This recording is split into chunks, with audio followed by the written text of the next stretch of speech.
bem-vindos ao podcast do CHAP, em parceria com Aquele Vale Mais. Hoje estamos aqui para falar um pouco sobre o Dezembro Laranja, né? Um mês tão importante que a gente para conversar um pouco sobre o câncer de pele. Hoje a gente tem aqui como convidada a doutora Viviane Tavares, médica aqui da Aquele Vale Mais, dermatologista, por coincidência, além de colega de profissão, minha prima.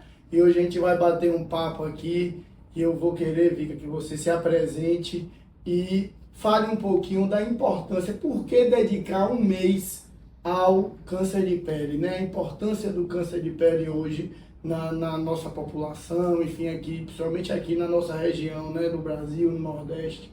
Olá, sou Viviane, doutora Viviane Tavares, sou médica dermatologista, estou formada há mais ou menos 24 anos, atuo na área há uns 20 anos e tenho uma parte de subespecialização na parte oncológica, ou seja, na parte de câncer. E é uma parte realmente que precisa ser, é importante por quê? Porque o câncer de pele é o tipo mais comum de câncer no Brasil.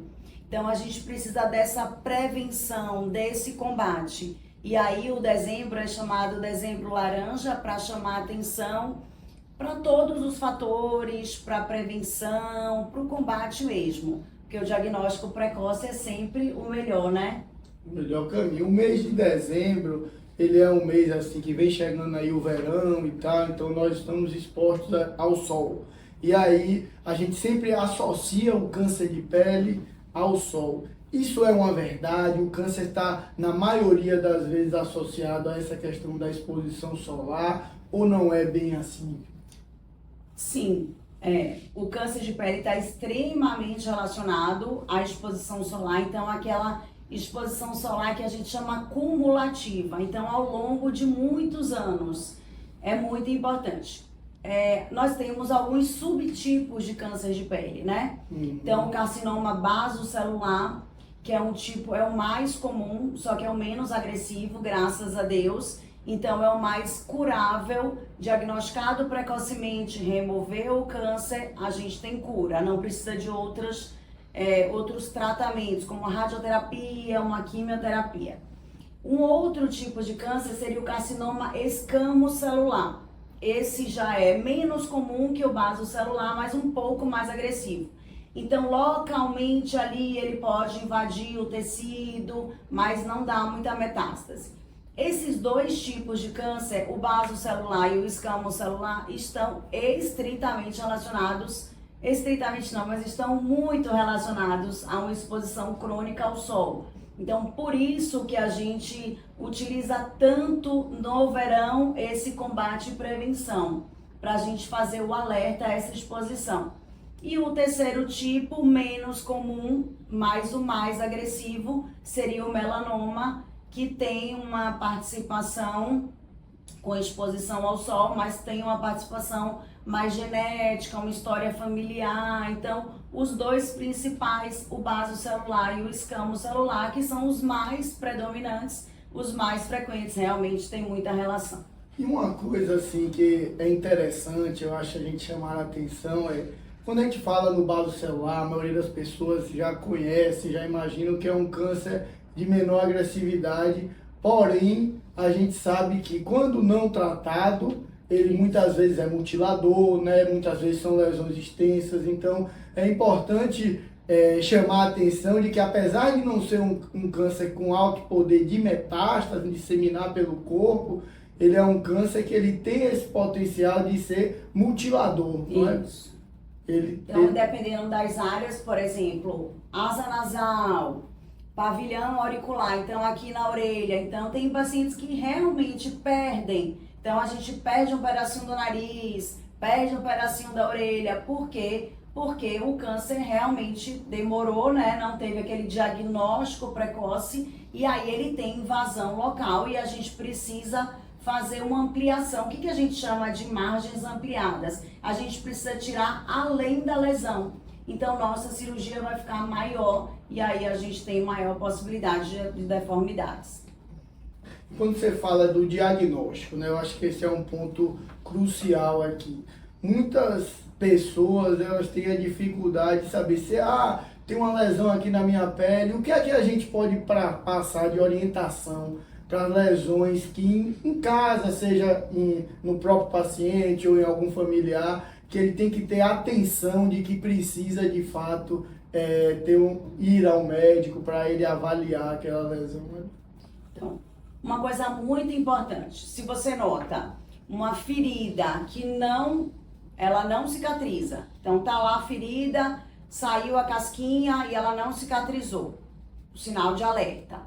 Aquela lesão que sangra com facilidade, então muitos pacientes falam, doutor, eu acabei de tomar banho, tô me enxugando e essa lesão aqui começou a sangrar, é um sinal de alerta importante. Aquele sinal que você já tem, ou que apareceu recente, mas um sinal, mudou de cor, a forma, o tamanho, começou a coçar, sangrou. Então a gente tem várias características que são sinais de alerta e que sim, deve precocemente procurar um dermatologista para a gente fazer a avaliação para encaminhar ou não para a cirurgia. Em relação à periodicidade, né? Assim, a gente está falando aqui, obviamente, desses sinais de alerta, mas existe uma periodicidade que todo indivíduo deve ir ao dermatologista para que possa fazer essa avaliação das lesões da pele? Então, por exemplo, isso vai variar um pouquinho. Pacientes que têm uma história familiar positiva, então realmente aí eu já tenho um sinal de alerta maior. Então ele fala, minha mãe teve um melanoma. Opa, vamos avaliar aqui todos os seus sinais com uma certa frequência. Que frequência? Assim, mais ou menos semestral. Então 2 vezes ao ano, mas ele tem que ficar, isso o paciente tem que saber. Uma pinta que sangrou, exulcerou, ou seja, tirou um pedacinho ou que está coçando, ele tem que vir antes do tempo. Aquele paciente com pele clara, histórico familiar, já tomou muito sol, aí ele vai ter que fazer uma avaliação mais regular. Já um paciente que fala, nunca tive nada, não tenho nenhuma lesão aqui que me incomodou, a gente pode fazer pelo menos uma avaliação anual. Certo. Não pode deixar uma vez ao ano, tem que ir para o dermato. Ótimo. Eu já ouvi falar sobre uma regra ABCDE, né? Eu não cheguei aí a fundo sobre o que é isso, mas realmente existe essa regra, o método de avaliação, o que é que significa essa coisa da regra ABCDE? A sociedade montou algumas coisas para facilitar o paciente, o leigo, né? O paciente que não sabe, para sinais de alerta. Então, o que seria cada ABC? A gente vai começar. O A de assimetria. Então, por exemplo, eu tenho uma pinta. Eu noto que um lado está diferente do outro. Isso é um sinal de alerta. O B a gente chama bordas. Então, aquelas que era redondinha, uma parte da borda dela a gente percebe que não está tão regular, é um sinal de alerta. A cor é muito importante. Se eu vejo uma lesão e eu vejo, nossa, ela tem um marrom escuro, ela tem um preto, é um sinal de alerta. O diâmetro maior que 6 milímetros é uma lesão que é um pouco maior, né? E a parte de E são variações. Então, variação na forma, variação no tamanho, variação na cor, a parte do sangramento. Em relação à cor, se a lesão ela tem mais de uma cor? Isso. Se ela tem mais de uma, é uma lesão que a gente deve uma lesão de alerta. Entendi. E aí, o que é muito importante? Por que é importante você procurar o dermatologista? Porque a gente tem um aparelhinho chamado dermatoscópio. O dermatoscópio é como se fosse aquele aparelhinho do ouvido que o otorrino tem. Cada um na sua área vai ter. Então, com o dermatoscópio, eu consigo avaliar muitas camadas da pele. Eu consigo ver os vasos ao redor, como é que estão esses vasos. E aí, a gente consegue, por exemplo, com o dermatoscópio, ver uma variação de cor do marrom ao preto, ao azulado, ao avermelhado. Então, é muito importante essa consulta. Então agora eu quero trazer um pouquinho aqui algumas dúvidas, né, dos nossos usuários do Chap que mandaram aqui pra gente ao longo dessa semana. Eu acho que são bem interessantes, né, porque são dúvidas do dia a dia e a gente precisa realmente esclarecer. né? Tem um paciente que ele fala aqui, pegar o sol só um pouquinho pela manhã faz mal? Isso, ele pergunta, isso faz mal ou eu posso tomar sem protetor solar? Então, o protetor solar é fundamental, né? A gente precisa fazer uso do protetor diariamente. Essa coisa de só um pouquinho, eu não estou no sol entre as 10 e as 16. Só que o que a gente avaliou ao longo dos anos? Que esse dano cumulativo é nosso dano do dia a dia. Então, nosso dano ao dirigir, ao caminhar na rua, esse dano é o dano que lá na frente, então daqui a 50 anos, daqui a 60 anos, a gente vai ter uma alteração em uma célula específica, seja um melanócito, seja um queratinócito, e aí a gente vai desenvolver o câncer de pele. Então, é muito importante o uso do protetor solar diariamente, com reaplicação, mesmo em ambientes fechados, porque a gente tem outros tipos de radiação. Essa questão da reaplicação, eu acho que é outro tema importante. Com quantas horas, né? Se eu vou para uma praia, vou passar ali 4, 5, 6 horas na praia. Quantas vezes eu preciso passar o protetor solar naquele período? Então, uma coisa bem importante é, antes de ir à praia, você já deve estar com protetor solar. Isso é muito importante. Então, 20 a 30 minutos antes da exposição, eu tenho que passar protetor solar, face e pescoço, em todo o corpo. Durante a exposição, em média, de 2 em 2 horas. Mas assim, eu fiquei muito no mar. Então, eu fiquei um tempo no mar. Quando eu sair, ideal é reaplicar. Ou tá muito calor e eu tô suando muito. Então, vai depender do meio. A média, 2 em 2 horas, a gente pode reaplicar. Por isso que as indústrias farmacêuticas hoje fazem muito protetor em formato de spray. Principalmente crianças, né? E hoje tem vários protetores que podem ser usados em pele molhada. Então, por exemplo, eu tenho 2 filhos, são chatos para colocar o protetor. Ninguém gosta de passar protetor, ainda mais criança. E aí eu vou lá, longe, perto, mas eu vou e reaplico o protetor, principalmente o spray. Seria o ideal para reaplicar, não para a primeira aplicação, mas para a reaplicação. Então, o protetor solar nesses horários, né, de 6 às 9 ali, a partir das 4 horas, ele não é dispensável, né? Apesar de a gente saber que a incidência solar nesses horários é menor, mas a gente tem que usar ele independente do... O que acontece? O nosso espectro de radiação, então a gente tem o UVC, que ela não passa aqui, não chega na superfície da Terra. A gente tem o UVB, que é a radiação ultravioleta, e ela sim está relacionada a esses horários. Então a gente tem um pico entre 10 e 16. Só que a gente tem uma radiação muito importante, que é a UVA, que ela é constante ao longo do dia. Então a gente não tem essa variação do UVB no UVA. E o UVA é responsável pelo fotodano, ou seja, aquele dano, ela vai profundo, ela causa aquele envelhecimento de pele, está relacionado também ao câncer de pele, apesar do UVB ser mais relacionado, mas o UVA também. Então, por conta disso, precisa ser aplicado independente do horário. Tá certo, e tem a luz visível também. Tem uma outra pergunta aqui que é interessante, somente para a nossa população aqui na Bahia. Pessoas negras não precisam usar protetor solar? O fato de eu ser negro previne que eu tenha câncer? Então, o negro, pela quantidade, né, a concentração de melanócitos, realmente ele já tem um papel protetor. Mas ele não pode ficar sem protetor, não, de jeito nenhum. Por quê? Porque, por tudo que eu falei aqui, o UVA, que é constante. Então, apesar de ele ter esse grau de proteção pela quantidade de melanina, ele precisa usar protetor. Você já teve algum paciente negro com câncer de pele? Sim. É importante. Eu trabalhei muitos anos no Hospital de Maltês. Inclusive, fui coordenadora. E é impressionante, independente de idade, de raça.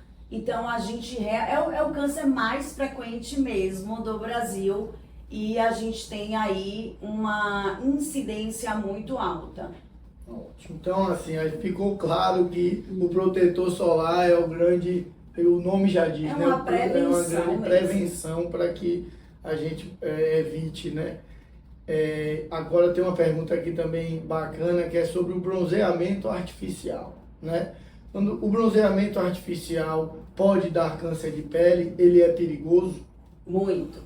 A Sociedade Brasileira de Dermatologia contraindica, a gente não autoriza nenhum tipo de bronzeamento artificial. A potência daquelas câmeras são imensas, a potência de radiação, e elas são muito mais maléficas do que o dano ao sol mesmo. Então a gente contraindica totalmente o bronzeamento artificial. Em relação à vitamina D, né? A gente ouve falar muito, né? E a gente sabe da importância do sol, da exposição ao sol para a questão da vitamina D.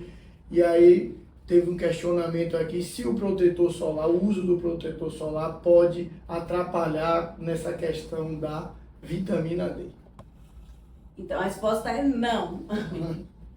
O protetor solar, ele vai reduzir, porque vamos lá, a vitamina D, ela é formada, né, na nossa pele e, claro, ele vai reduzir a absorção principalmente do UVB, ele reduz, mas ele não bloqueia. Então, mesmo com protetor, como eu falei lá no começo, então nossas atividades diárias, nosso caminhar, nosso dirigir, ir ao mercado, então a gente tem nosso grau de exposição e a gente não está bloqueado, a gente apenas reduz essa exposição, então a gente não deixa de produzir.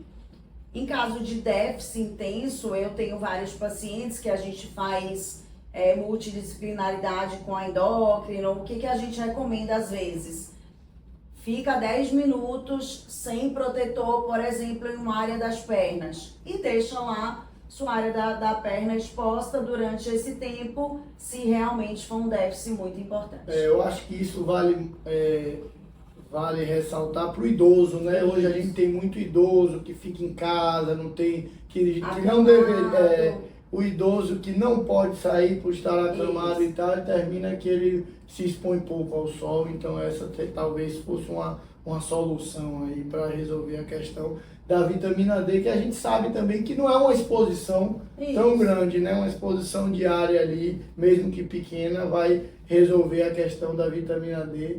Às vezes a gente atende os pacientes no consultório que estão com a vitamina D, não vou passar o dia no sol, isso não vai resolver de hipótese nenhuma, né? Você me corrija se eu estiver errado, mas não resolve de hipótese nenhuma a questão de vitamina D. O déficit de vitamina D muitas vezes precisa de reposição mesmo, não é o sol em si, ficar mais tempo ao sol, somente nas pessoas que já são ativas, que saem de casa. Então acho que é o nosso cotidiano, né? Temos aqui outra pergunta, né? Qual seria a quantidade certa para passar protetor no corpo, né? Com que frequência, a gente já falou aqui, a questão das 2 horas, mas a quantidade, principalmente comparando o rosto com o restante do corpo. Essa é uma questão muito, muito importante. Principalmente hoje, que a gente tem inúmeros tipos de protetores, né? Mas, resumidamente, para face, 1 colher de chá. Então, para ficar prático, a gente faz a regra do dedo. Então, são esses 2 dedos aqui de protetor. O que acontece? Conseguimos passar essa quantidade 100% das vezes? Não. Inclusive nós dermatologistas. E aí esse fator de proteção solar cai muito.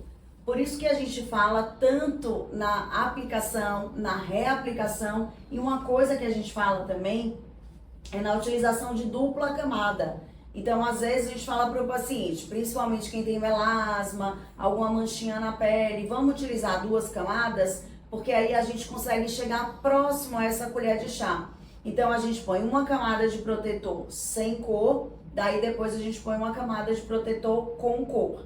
Então, basicamente, para a face a gente utilizaria 1 colher de chá, para o pescoço também, para a região de braço 1 colher de chá para cada braço, para a parte de peito e abdômen já seriam 2, para cada perna 2, então a quantidade é importante, não adianta colocar 3 bolinhas, espalhar, porque a gente tem realmente uma diminuição muito importante desse fator de proteção solar. Em caso de queimadura solar, né? O que é que os pacientes devem fazer? Se é passou muito tempo exposto ao sol e aí percebe que teve de fato uma queimadura, aquele local está doendo, qual seria a melhor estratégia ali depois de uma queimadura solar? Então, é aquela coisa que eu falo, primeiro sair do sol, né? Eu recebo muito pós-verão e os pacientes, assim, eles têm a queimadura, mas eles voltam à exposição logo depois, não pode. Então, a gente perdeu nossa barreira. O que a gente vai fazer? Banho frio, se quiser água termal, tudo que seja um resfriamento para aquela pele. Utilização de cremes calmantes, então com aloe vera, com produtos que sejam calmantes mesmo no pós. Existe até alguns pacientes que precisam usar corticoide, ou corticoide oral, ou corticoide de passar, porque eles evoluem a bolhas. Tem paciente que tem náusea, paciente que desidrata, então não é uma coisa tão simples. Então, realmente, se você teve uma queimadura com bolhas, tem que procurar o dermatologista, porque a gente vai ver outros sintomas. Hidratação oral, hidratação na pele, é muito importante. Depois de uma queimadura, ele deve evitar a exposição ao sol por quanto tempo? Até essa pele regenerar. Então, por exemplo, se formou uma bolha, ele não pode romper a bolha. Então, a gente ainda a bolha vai diminuir, vai sair aquela bolha, vai ter o tecido Então, uma média aí, pelo menos uns 15 a 20 dias, para a gente ter uma recuperação dessa pele. Porque o que acontece? Uma coisa muito importante. Se você toma sol em uma pele lesionada ou em uma pele que tem uma cicatriz, a chance de câncer de pele ali aumenta muito. Então, uma coisa que como eu fiquei bastante tempo no Hospital Aristides Maltês, uma coisa que a gente fala, que a gente pega muito, então o paciente que tem cicatriz, principalmente pavilhão auricular, o índice de câncer de pele aqui é muito alto. Primeiro, pela cicatriz. E segundo, porque o protetor solar deve ser aplicado em todo o corpo. Então as pessoas esquecem dorso de mão, orelha, pálpebra. Já tive paciente com queimadura em pálpebra, porque realmente dormiu no sol e aí teve queimadura em pálpebra. Pé é muito importante. Pé é um local que a gente não avalia no dia a dia, e se tiver um câncer de pele, principalmente um melanoma, a evolução é ruim, porque aí o diagnóstico não fica precoce. Então a gente tem que colocar esse protetor em todo o corpo mesmo. Então, assim, muita gente tem o hábito de tomar banho quente, né? Aquele banho fervendo, que o banheiro chega a ficar ali cheio de fumaça. Então, existe aí uma questão se é mito ou verdade, se o banho quente é prejudicial à saúde da pele. É prejudicial e é muito prejudicial se a pele já é uma pele sensibilizada. Então, eu atendo muito dermatite atópica, uma rosácea. Então a gente altera mesmo. Por quê? Porque a gente tem uma perda de água transepidérmica muito importante, a gente tem uma agressão. E é uma pele que já não tem essa barreira íntegra. Então banho de morno a frio, não precisa ser gelado, mas um banho de morno a frio. Uma coisa importante, você não precisa usar sabonete em todo banho. Então, por exemplo, você tomou 3 banhos, você pode passar sabonete no corpo todo em um banho. Nos outros, você põe axila e genitália, principalmente nos pacientes, como eu falei, atópicos, com pele sensibilizada. E a hidratação pós-banho é muito importante. Então, a hora melhor, o paciente sempre pergunta, hidrato que horas? Quando sai do banho. Então, à noite, saiu do banho com a pele ainda úmida, passa o hidratante, porque essa absorção do hidratante vai ser melhor. E aí você fica um tempo maior também com o hidratante, que seria durante a noite. Eu acho que um questionamento, né? As pessoas se preocupam muito com a saúde da pele por causa do envelhecimento. A gente sabe a pele, né? Quando a gente está envelhecendo, a gente vai perdendo ali aquela elasticidade da pele e tal. E todo mundo quer saber a grande mágica. O que é que eu faço para que eu não envelheça tão precoce, que eu tenha uma pele mais saudável? Então, quais são os cuidados do dia a dia, além do protetor solar, que eu acho que a gente já falou bastante aqui, que a gente pode ter com a pele? O engraçado é que o mais importante é o tripé de atividade física, alimentação e sono interferem muito na pele, muito na pele. Então, por exemplo, eu acabei de atender um paciente com espinha, acne, e aí eu tava conversando com ele tava no processo de vestibular e ele ficou carboidrato, muito glúten, não tem jeito. Isso vai refletir mesmo na pele. Privação de sono vai refletir muito na pele. Então, só em a gente colocando esse tripé em funcionamento, fazendo a nossa atividade física, uma boa alimentação e um sono adequado, já é uma grande coisa. Para a pele, como a gente já falou, o uso de protetor é fundamental. E aí a gente tem alguns cuidados que a gente pode ter. Manter essa pele sempre hidratada, sempre protegida. A ingestão de líquidos é bem importante. E aí a gente vai individualizando de acordo com o paciente, com tratamentos. Então, hoje a gente tem uma gama de tratamentos para uma pele com mancha, para uma pele com acne, e a gente consegue realmente gerenciar bem esse envelhecimento. Uma dúvida, hoje em dia, né, com essa coisa do Botox e tal, então isso começou a usar-se um termo que eu não sei, não foge muito da minha área de atuação, mas que o Botox seria algo preventivo, né, que a gente usaria o Botox para prevenir o envelhecimento e tal, e algumas vezes eu já vi pessoas questionando, eu fiz o Botox, passei um tempo e parece que eu fiquei mais com a pele pior do que antes do Botox. Existe alguma relação? Existe essa questão de Botox preventivo? Não existe? Como é que funciona isso? O Botox, que é o nome, né, que foi colocado, que é a toxina botulínica, ele é utilizado para a gente impedir a contração do músculo. Então, a nossa face, ela é toda vários músculos e os músculos estão interligados. Então, o que a gente usa muito o Botox?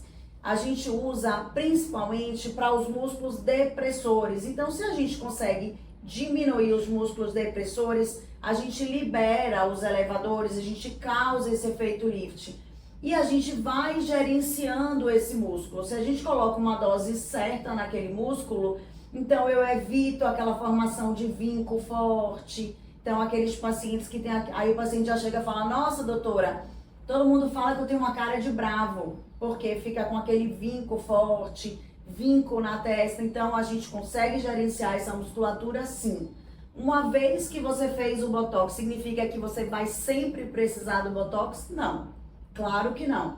Se você mantém a regularidade, você vai gerenciar seu músculo. Mas, se você disser, tem pacientes que falam, viajei, tem um ano sem fazer, ok, a gente vai gerenciar quando voltar aquele músculo e ele não vai estar pior, ele vai estar melhor. Por quê? Porque a gente impediu a contração durante um tempo. Entendi. Então não tem essa história de que, se eu fiz, eu vou ficar dependente. Ou seja, se eu nunca tivesse feito, seria melhor do que eu ter feito uma vez. Não, com certeza seria pior. Entendi.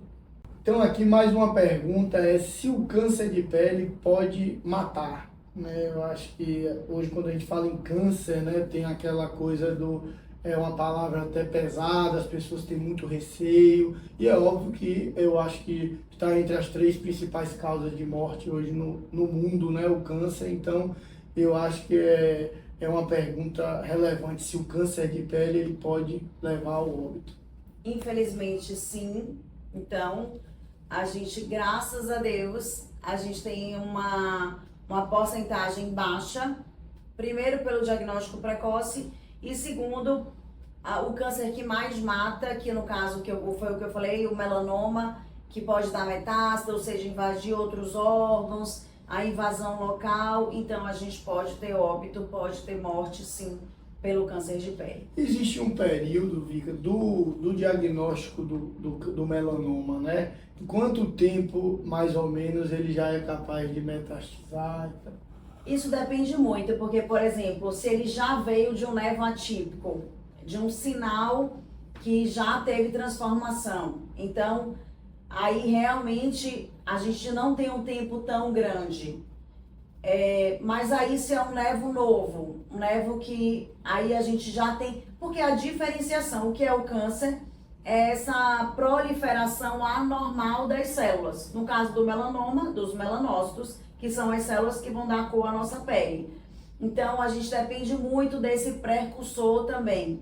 E uma coisa bem importante, que eu pegava muito no Aristides Maltês, por exemplo, o melanoma em couro cabeludo.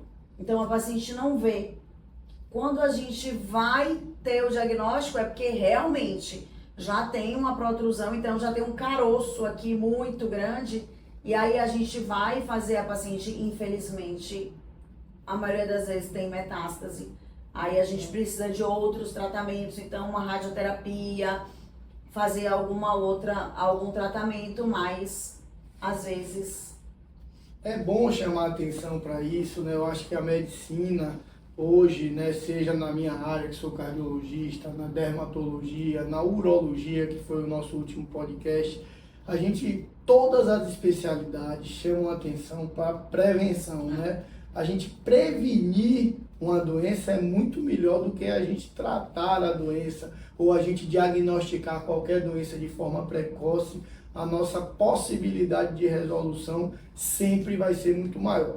Então, nesse mês, que é o mês do Dezembro Laranja, a gente chama a atenção que procure um dermatologista, né? Que vá à consulta, que avalie, crie disso um hábito, né? Que é anualmente você fazer essas avaliações e aí a partir de então, com a orientação do médico dessa periodicidade, né? Eu acho que a gente finaliza por aqui hoje esse podcast. Eu queria agradecer você, Viviane, pela sua disponibilidade, né? Dizer que a doutora Viviane atende aqui na Clivale Mais, né? Ela pode ser feito com marcação de consultas através do CHAP, né? A Clivale Mais é uma parceira do CHAP, a doutora Viviane está aqui na Clivale Mais.